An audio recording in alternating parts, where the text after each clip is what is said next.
Linas Agro. Auginti ir augti.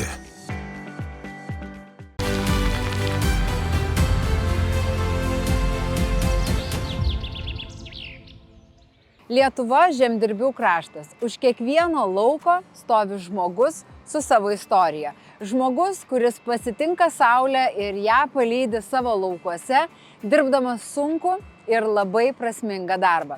Laida Žemės žmonės kviečia jūs keliauti po Lietuvos ūkius ir susipažinti su ūkininkais, ne tik dirbančiais žemę, bet kuriančiais įdomias ir spalvingas gyvenimo istorijas. Šios laidos herojus – ūkininkas, kuris ne tik sukūrė vieną didžiausių ūkių regione, savo tėvų žemėje, bet taip pat gali pasigirti vieną labai įspūdingą kolekciją.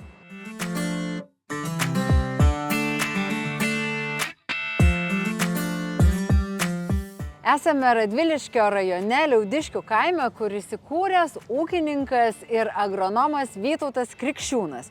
Jis sukūrė ne tik įspūdingą ūkį savo tėvų žemėje, bet ir labai gražią šeimos ūkininkavimo tradiciją. Tai laba diena, mielas Vytautai. Laba diena. Turbūt būtų įdomu pradėti mūsų pokalbį nuo pradžios. Tai kaipgi prasidėjo jūsų kaip ūkininko kelias? Kelias tai prasidėjo nuo to, kad pagal valstiečių ūkio įstatymą pasėmiau žemės, tada kažkaip tai buvo tokia nuostata, kad to žemės duos kiek norite, pradžiai galite mažiau pasimti, paskui galima bus daugiau paimti metai iš metų. Tai labai nedaug, aš čia taip kukliai, iki 15 hektarų, bet prie tėvų namų, prie tėvų ir senelių sodybos atmatavo man 15 hektarų žemės ir prasidėjo ūkininkavimas. Bet jūs dar man pasakojot prieš tai, kad gyvendamas čia, kai buvote vaikas, pats eidavote į laukus uždirbinėti pinigų, nes ką darydavot? Buvo ravimi cukriniai runkeliai. Ir runkelius oro vietą, taip. Tai jo, tada buvo tokia turbūt tvarka, kad duodavo kiekvienam darbuotojui, kolūkio darbuotojui kažkokias tai normas, kurie turėdavo nuravėtos cukrinius runkelius, galima būdavo paimti ir papildomą tą normą, paprastai būdavo hektaras ir palyginus neblogus pinigėlius mokėdavo, tai aš dar toks būdamas paauglys ir pasėmiau, norėjau nusipirkti motociklą ar motorolerį, tai ravėjau šitą normą ir toj vietoj dabar, kur stovi mano elevatoriai, gamybiniai pastatai, toje vietoje buvo kolūkio laukas. Tiksliau buvo tėvų žemė, bet visi žinom, kurie nacionalizavo santvarką tą mūsų tokia negera buvusi ir patapo kolūkio žemė. Bet kai pradėjote tą ūkininkavimą, ar jūs įsivaizdavote, kad jūsų ūkis išaugs į šitokį didelį reikalą, į šitokį didelį ūkį? Tai turbūt ir su konsultavimo tarnybom kalbėdavom, kurie parvežė daug žinių, patirties iš vakarų šalių, ypač iš Danijos, ir sakydavo, kad optimalus ūkis tai yra 400-600 hektarų, va toks optimalus ūkis, dydis yra. Įsivaizdavau pasiekti kokius 600, tai būtų jau kaip ir riba. O dabar jūsų kiek siekia ūkis? Dabar turbūt šiais metais deklaruosime apie 3700 hektarų. Kiek daugiau negu galvojate, kad galėtų būti riba, ar ne? Apetitas bevalgant. Bet jūs ne tik pats ūkininkaujate, žinau, kad ir jūsų vaikai patys užsidegė šią ūkininkavimo mintimi, bet ne jūsų vedini, jie patys susigalvojo, ar ne, prisidėti kartu dirbti? Jo, aš baigęs Žemės ūkio akademiją agronomijos fakultetą, vyriausia dukra taip pat kažkaip sugalvojo stoti į Žemės ūkio akademiją ir agronomiją. Ir po to ir kiti du sūnus pasiekė tom pačiom pėdom, neverčiami, neskatinami ir be rekomendacijų jokių mano kažkaip automatiškai gavosi. Ir visi dabar dirba ūkyje. Ir kas ką pamoko labiau? Nes aš tikiu, kad buvo laikas, kai jūs dalindavote vaikams patarimus, ar dabar jau atėjo tas laikas, kai vaikai patarimus dalina jums?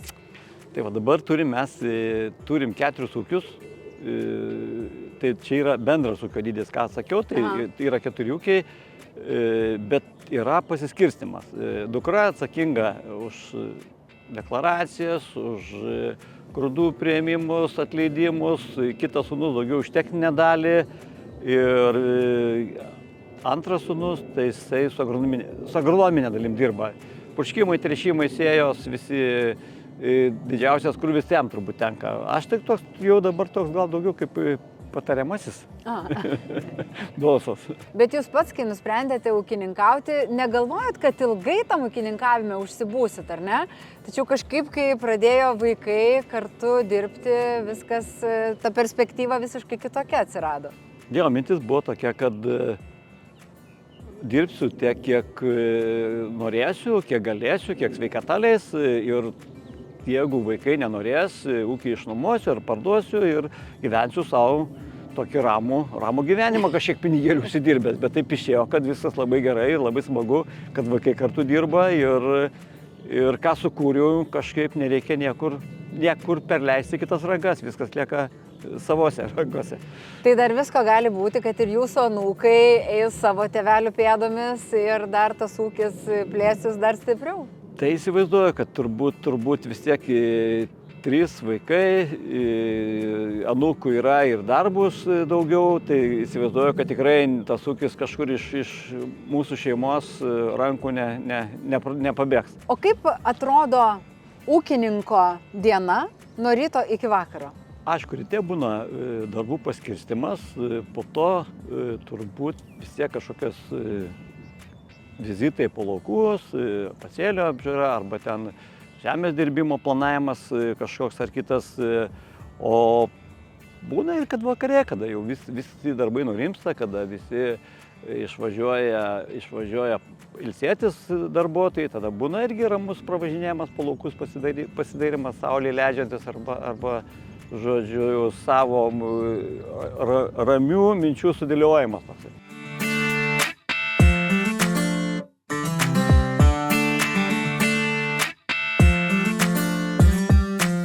Vytautai, šiuo metu esame viename jūsų angarų ir už mūsų nugaros yra kalnai miežių. Čia yra kažkur iki 1000 tonų, taip aš buvau nušviesta, bet kiek iš viso tų tonų telpa va tokio dydžio angare? Angare turbūt galima būtų sutalpinti apie 2500 tonų, nes kraunasi aukštai su teleskopinė strėle, kurios ilgis yra 9 metrai. O šiaip turbūt per visus savo sandėlius, per 2 elevatorius ir per 2 angarus, iki 25 000 tonų turim tiek galimybių sutalpinti. O jeigu šiek tiek plačiau papasakotumėte apie patį savo ūkį, kiek ir ko čia vyksta? Nes aš įsivaizduoju, kad čia daug labai visko. Ūkyje, aišku, pagrindinis yra turbūt darbas augalininkystė, yra kultūrų auginimas, be augalininkystės turim granulių cechą, gaminam šiaudų granulės, turim transporto įmonėlę, kuri užsiima birių krovinių pervežimų, tiek savo, tiek paslaugų darom. Ir šiaip darom paslaugų įvairių, darom šiaudų presavimo, kulimo, sėjos ir eskavatorių turim, kai kažkam ir kokį prūdą iškasam, paslaugėlių tokių irgi padarom. O kaip jūs viską suspėjate? Nes jūs kai kalbate, tai man atrodo, kad tikrai reikia turėti daugiau negu 24 valandas paroje, tam, kad suspėtum padaryti visą tai ir dar jeigu reikia prūdą iškastumėte kam nors. Ar griovį išvalyti. Tai yra vaikai, 3 vaikai, turim dar vadybininką samdom. Žmogus yra protingas ir apsukrus ir suspėjom. Svarbu turėti techniką, turėti pajėgumus, o padaryti viską gali. Ir žinau, kad tam, kad suspėtumėte, turite ir partnerius. Jūs jau tikrai ne 1 metus bendradarbiaujate su Linas Agro, tiesa? Taip. Ir kaip vyksta tas jūsų bendradarbiavimas, kaip jūs pats pamenate, nuo ko jis prasidėjo, ta jūsų partnerystė? Su Linas Agro prasidėjo partnerystė daugelį metų atgal. Lina turbūt pradėjo, mūsų regiono vadybininkė turbūt pradėjo dirbti kaip tik tai 2002 metais ir iki šiol bendradarbiavome su pastoviai ir gerai, protingai ir su mane vadybininkė. O kaip jūs pats matote savo akimis, nuo ko priklauso ta gera ir kokybiška partnerystė? Tai turbūt irgi priklauso, tas ir žmogiškas faktorius yra, su kokio žmogum specialistų bendrauji, kiek jis yra kompetentingas, kaip jis yra patikimas ir laikas parodo, kokius produktus siūlo, kad nebūtų kitą kartą beprasmiškas tų produktų panaudojimas. Tai atsirinki tos žmonės ir laikas parodo, su kuriais galima dirbti, kurie patikimi, su kuriais, žodžiu, nebuvo kažkokių nesusipratimų ir jie išlieka ilgam laikui.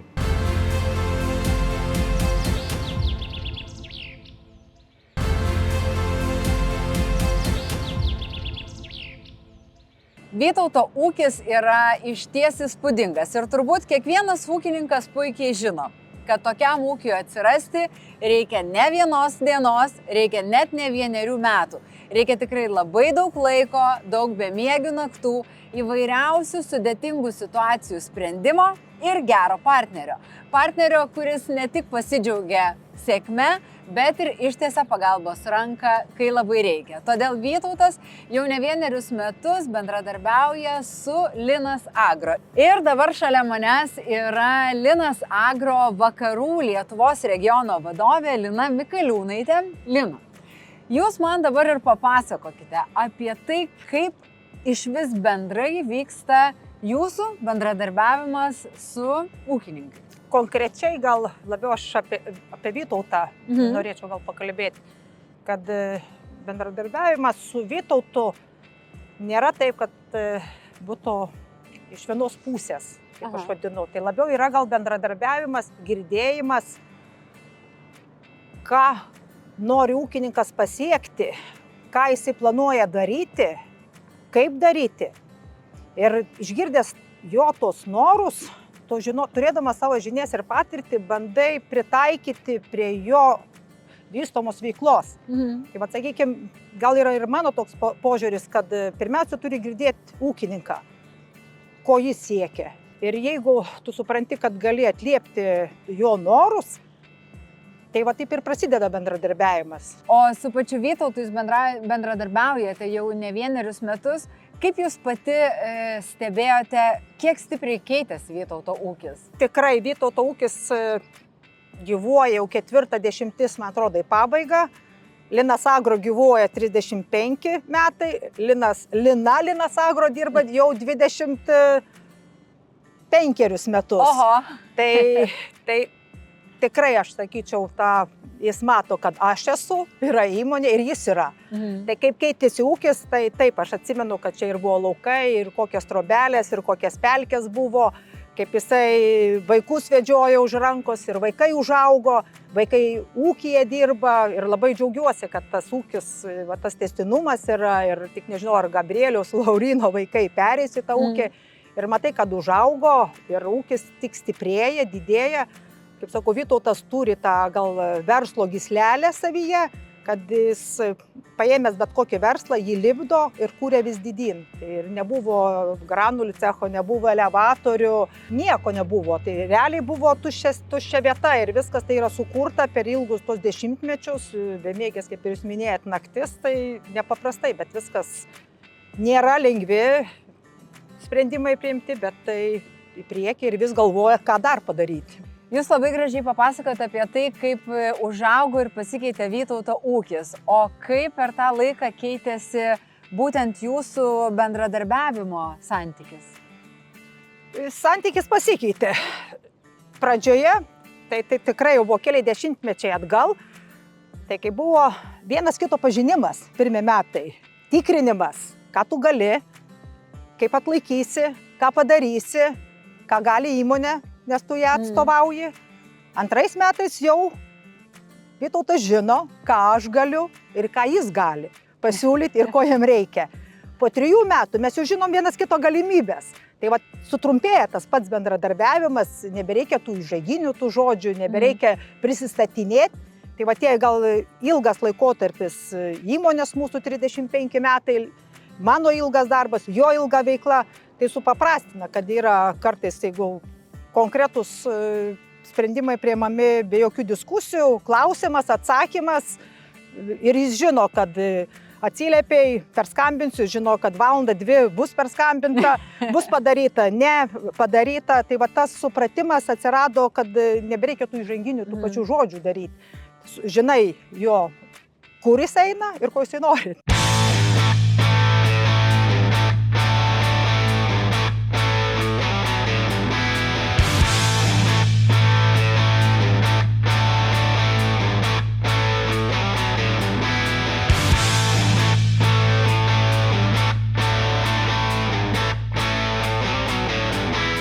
Vytautai, jūs ir motociklus kolekcionuojate, bet ir automobilius. Tai kaip iš vis atsirado tas noras rinkti kolekciją tokią? Atsirado turbūt tas noras. Vieną žiemą pamačiau, kad būtų labai faina turėti viską, ką turėjau nuo vaikystės, nuo ereliuko iki automobilio. Viskas, kas tame kieme buvo, mano namuose. Ir ne tik tai, ką aš turėjau, bet ką turėjo tėvelis, ką turėjo brolis, ką turėjo artimi giminaičiai ir prasidėjo tokios paieškos, kad būtent tie daiktai, kurie stovėjo kieme, arba identiški, arba labai panašus atsirastų pas mane. O paskui pradėjo noras augti ir ta kolekcija pradėjo didėti? Jo, pradėjo noras augti, paskui atsirado ir įvairių ten sunkvežimių, aišku, tai visi tie sovietinės, reiškia, gamybos anų laikų ir yra kitas angaras, kur ten yra ta sunkioji technika sustatyta. O šitam angare buvo kažkada lėktuvas ultralengvas. Ir jūs pats skraidydavo tuo lėktuvu? Jo, aš turiu piloto licenciją, sūnus turi, tai kažkada čia stovėjo lėktuvas. Man vis dar sunku yra suvokti, kaip jūs viską suspėjate, nes dar ir lėktuvų skraidyti, ir dar lėktuvo licencija. O pavyzdžiui, tarp šių automobilių, aš taip suprantu, kad čia tokių yra, tarkim, kuris iš visų jų jums yra, nežinau, reikšmingiausias, įdomiausias? Mano reikšmingiausias yra automobilis Lada, va šitas žalės, kadangi buvo pirmas mano automobilis, baigus Žemės ūkio akademiją, o nusipirkau lygiai tokios spalvos, lygiai tų pačių metų ir kokį 10 metų paieškose radau aš jį. Geras. Bet nusipirkau visus ir aštuntuką, kaip vadinamas. Aštuntuką mano mama turėjo, aš aštuntukę užaugau. Ir devintuką, ir spalva, ir metai atitiko. Geras. Tai žodžiu, irgi mano pirmas Mercedes, tiksliau ne pirmas, gal trečias Mercedesas, bet vaikai dar buvo maži, veždavau mokyklą, paskui sūnus važinėjo mokyklą, sūnus atvažinėjo akademiją ir paliksim irgi kaip antikvarą, nes toks yra, brangus. O šiaip vaikai sportuoja, tai yra ten tokie lenktyniniai automobiliukai, turėjau vieną rimtą lenktyninį automobilį, žieninis ir Kačerginė, ir Estijoje, ir Latvijoje dalyvaudavo varžybose, ir su bagiu pasportuoja kažkiek, ir anūkas su kartingu sportuoja 6 metų. Žodžiu, obuoliai nuo obelų šitoj šeimoje toli nerieda.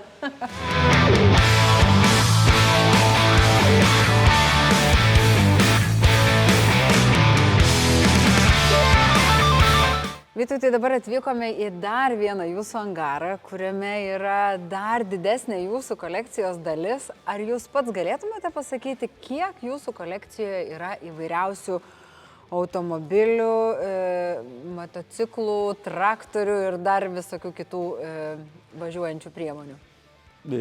Šiaip neskaičiavau, bet ko gero, suskaičiavus visus motociklus, motorinius dviračius ir visą kitą, ko gero apie 100 gal būtų. Maždaug vieneto 100. Taip manau. O iš visų šių automobilių, kuriuos mes turime dabar aplinkui, ar yra kažkurio, tai pavyzdžiui, vieno įsigijimo istorija jums labai stipriai įsiminusi? Įsigijimo istorijos įvairios, labai įvairios. Yra galbūt daugiau, šitas galbūt traktorius yra pirktas Danijoje ir buvo vienas iš pirmųjų traktorių vakarietiškų mano ūkyje. Kombainas irgi vienas iš pirmųjų buvo toks, aišku, ne šitas pats, bet tai tokio tipo. Ir istorijos įvairios. Krazas pirktas Suomijoje iš karinio dalinio.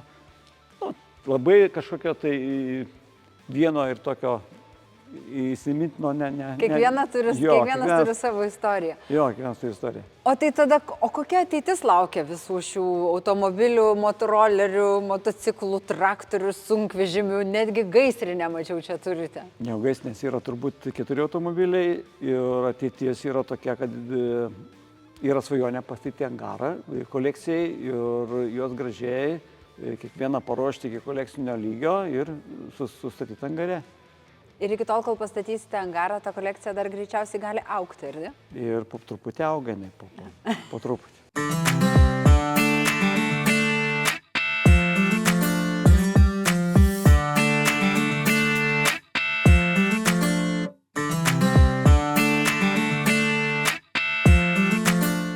Vytautai, kai pradėjote kurti savo ūkį, turbūt pats net svajoti nedrįsote, kad viskas išaugs į šitokio dydžio ūkį, kad jūsų vaikai prie jūsų prisijungs ir žiūrint dabar į tai, kiek viskas užaugo ir į tai, kasgi darysis ateityje. Ką matote, kokia yra jūsų ūkio ateitis? Nežinau, kiek teko visko patirti, išgyventi nuo pat ūkininkavimo pradžios. Ir pasėlė iššalė, ir teko nenukult kažkada didelę dalį javų ir turbūt tas susispyrimas, kantrybė, darbštumas ištempė. Dabar, galvoju, turim susikūrę neblogą bazę ir ateitis, manau, tik tai plėtra. Plėsimės, neįsim žemyn, nesitrauksim. Tai vis tiek ir modernesnių sprendimų turbūt daugiau atsiranda, ar ne? Už mūsų nugaras dabar yra saulės baterijos. Taip, pernai pasistatėm saulės elektrinę, 0,5 megavato, 500 kW. Turim granulių liniją, kur labai daug reikia, poreikis yra didžiulis elektros energijos, tai labai gerai, va, tas, žodžiu, galima atpiginti gamybos kaštus granulių. Tai norisi tik ir linkėti jums, kad modernėtumėt ir, kaip atsakėt, kad tik tai augtumėt ir ne mažėtumėt. Ačiū jums. Ūkininko Vytauto Krikščiūno istorija įkvepia kiekvieną iš mūsų patikėti, kad jeigu turi pakankamai drąsos, tavimi tikinčius ir mylinčius žmonės šalia, bei labai gerus partnerius, galima pasiekti tokių dalykų, apie kuriuos niekada net nedrįsai svajoti. Ačiū kiekvienam iš jūsų, kad keliavote šį sekmadienį draugę su mumis. Kviečiu susitikti ir kitą sekmadienį 9:30 per Delfi TV. Linas Agro. Auginti ir augti.